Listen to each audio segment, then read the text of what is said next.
Ancient Rome, where silver ruled and power was minted.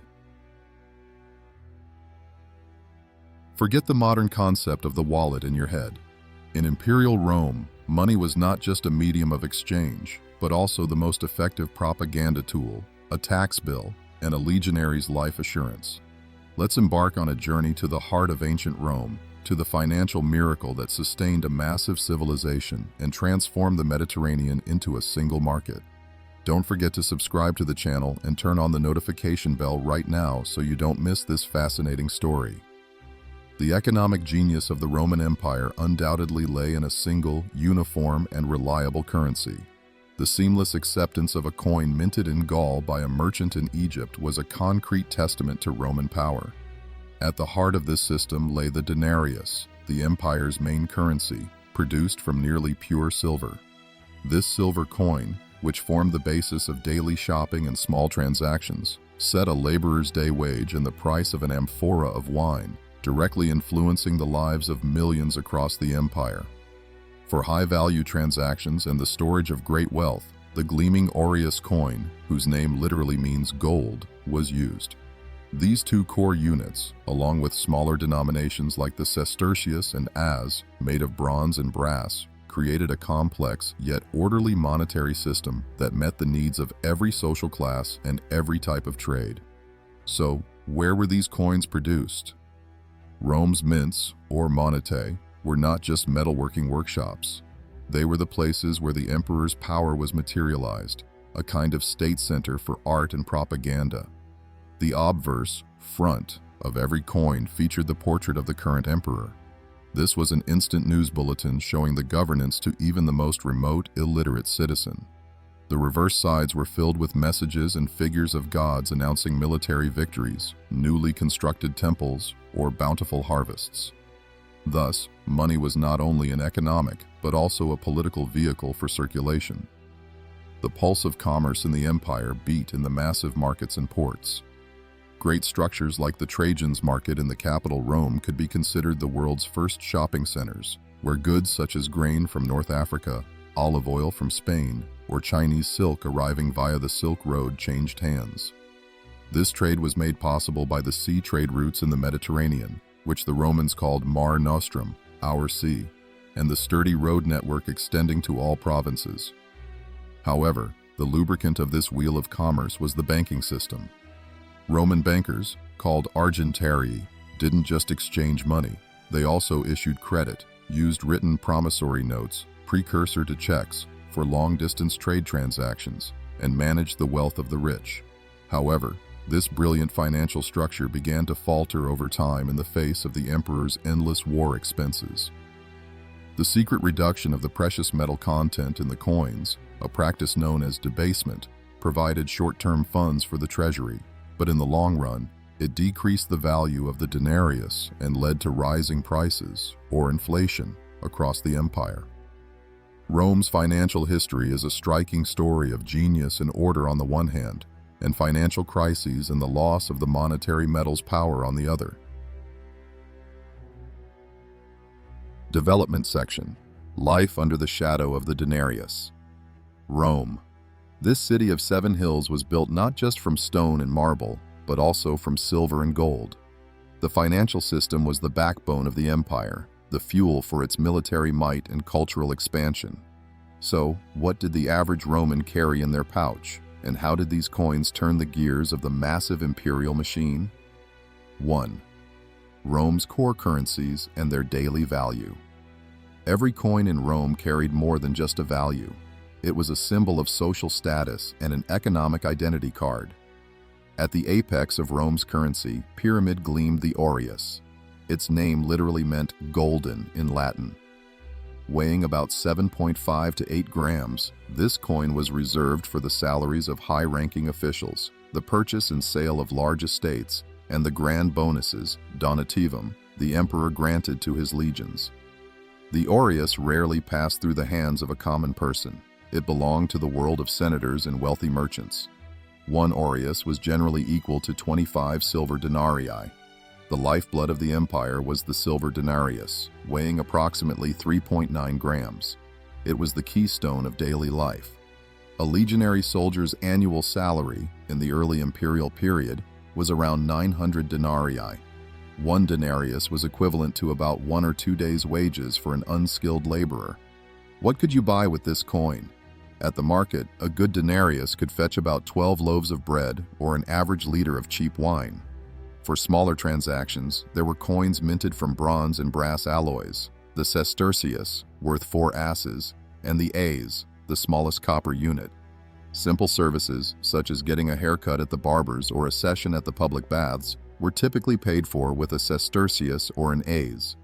The requirement of having a fortune of 1 million sestertii to qualify as a senator shows how even this small denomination represented enormous wealth when accumulated. The functioning of the Roman economy relied on the stability of these multi-tiered, relatively fixed-value currencies. 2. The mint's secrets, coin production, and the role of the moneta. So, where did all this money come from? The coin production facilities in Rome were called the moneta, taking their name from the goddess Juno Moneta. The function of the mint was not merely to produce coinage, it was the center for the materialization of state power, a kind of state billboard factory. Coin production was a challenging craft. Gold and silver ore, primarily sourced from conquered provinces like Hispania, Spain, and Britannia, Britain, were melted down, purified, and cast into small discs of standard weight. The real magic happened in the striking phase, which gave the coin its soul. The prepared coin blanks were placed between bronze dies and the patterns were hammered onto them with a powerful blow. Here, the main purpose came into play: propaganda. A coin was Rome's fastest and most widespread medium of communication. In the sprawling geography of the empire, everyone, from a soldier in a frontier post to a fisherman in Alexandria, had to recognize the face on the money. The obverse of the coin always featured the deified portrait of the current emperor. The reverse was inscribed with the emperor's political messages, celebrating military victories, newly built temples, or the abundance of the harvest, often depicted with figures like Pax Romana, Roman peace, Concordia Militum, harmony among soldiers, or Victoria, victory. For example, when Egypt was conquered, coins were minted with the inscription Egypto capta, Egypt captured. Thus, money was not only an economic but also a political circulation tool, whispering the empire's ideology and current triumphs to the world from the moment it was struck. 3. The heart of trade, mare nostrum and road logistics. Rome's financial system was not only fueled by the spoils of war, but also by a colossal trade network. The key to Rome's economic success was turning the Mediterranean, which they called Mare Nostrum, our sea, into a single commercial highway. Maritime transport was far cheaper than moving bulky and heavy goods overland. Grain from Egypt and North Africa was the staple food of the Roman populace, and the state system called the Annona managed this grain flow, ensuring price stability and preventing the populace from starving. Olive oil from Spain, wool from the Gallic tribes, precious stones from Anatolia, and, most importantly, silk and spices from the east flowed into the empire's ports. When goods reached the ports, another crucial financial instrument of the state came into effect: the customs tax, called portorium. This tax typically ranged between 2.5% and 5% of the appraised value of the imported and exported goods. Portorium revenues played a vital role in funding Rome's gigantic infrastructure projects: roads, bridges, aqueducts, and ports. Famous roads like the Via Appia were essential not only for military movement, but also for the fast and reliable transport of commercial goods to the interior. Retail shopping was more local. Large enclosed structures like Trajan's Market in the capital were where the wealthy and elite found luxury goods. But for the common citizen, small shops, tabernae, and street vendors in every corner of the cities handled daily needs using the denarius and sestertius.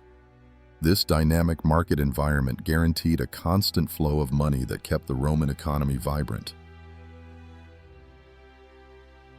4.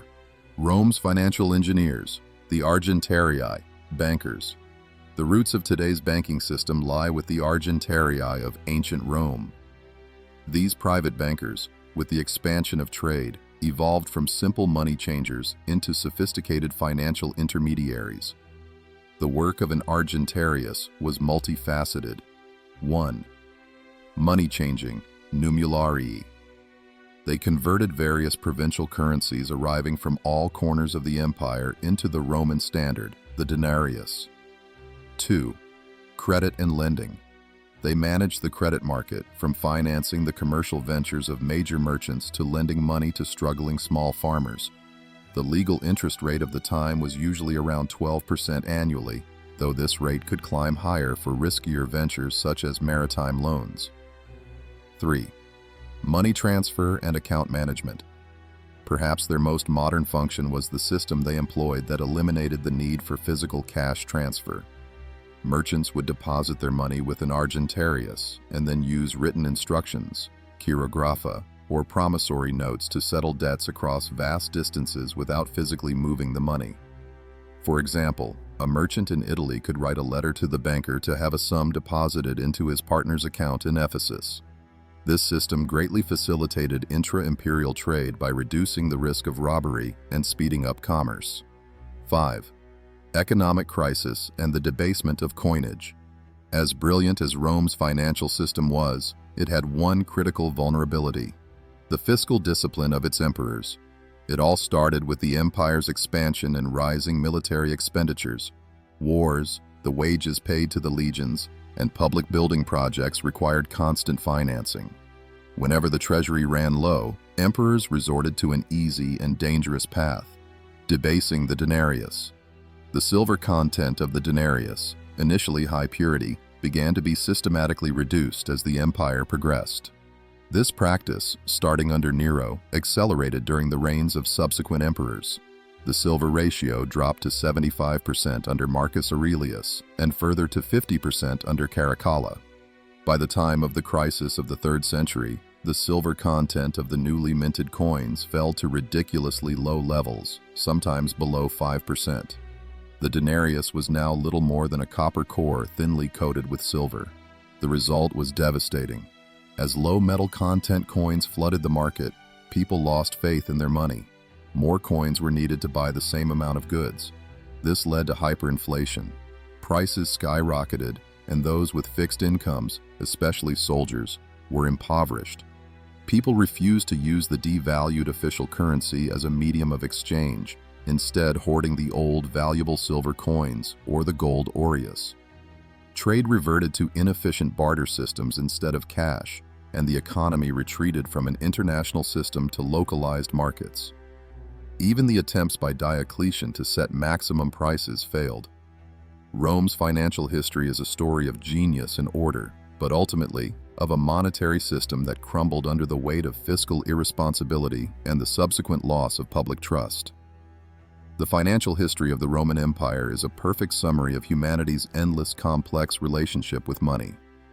The initial reliability of the denarius and the global standard of the Aureus created an astonishing order that governed trade, logistics, and taxation across the vast territory. The early banking solutions provided by the Argentarii, from written notes to credit systems, planted the very seeds of modern finance. However, this story tragically reveals the fragility of trust. Driven by political pressures and endless military costs, the emperor's decision to reduce the precious metal content of the coinage, debasement, slowly eroded the economic backbone of the empire. The systematic degradation of the silver denarius into mere copper destroyed the confidence that the entire Mediterranean had once placed in the currency. Hyperinflation followed, ushering in a chaotic period that impoverished soldiers and forced trade to retreat back to localized barter systems. Ultimately, the Roman financial legacy extends far beyond its eventual collapse. Concepts like property rights, interest rate regulation, and a sophisticated logistics system remain foundational models for subsequent civilizations. Every coin we carry today is an echo of the ancient art of propaganda born in the moneta. And so, we conclude our journey through the Roman roads, where silver once reigned and copper eventually betrayed. As you've seen, money in history has always been intricately linked with power and stability. The next time you open your wallet, remember the epic tale of the empires, bankers, and crises that lie behind your currency. Don't forget, many more epic tales where history and money intersect await you on the Antiquities Assets channel. Until our next adventure, keep exploring your financial heritage.